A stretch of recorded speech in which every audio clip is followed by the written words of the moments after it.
শুধু সকাল বিকাল দুই বেলা যদি আমার খাবারের বন্দোবস্ত হয়, আমি আর নবীর লক ছাড়ি না।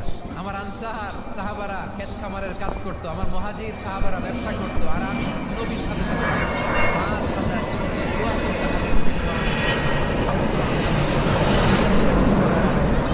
তিনি বিড়ালের বাবা কি করতেন? খালি হাদিস মুখস্থ করতেন।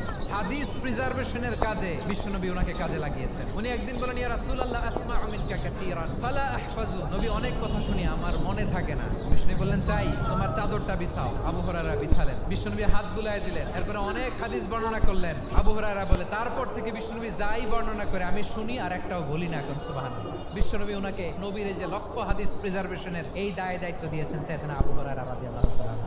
আপনারা কি খেয়াল করেছেন কত বড় চৌকস ট্যালেন্ট হান্টার ছিল আমার নবী? এক একজনের এক এক ট্যালেন্ট, এক একজনকে এক এক দায়িত্ব দিয়েছেন, এক একজনের প্রতিভাকে এক একভাবে বিকশিত হওয়ার সুযোগ দিয়েছেন। আওয়াজ করে বলেন ঠিক কি না?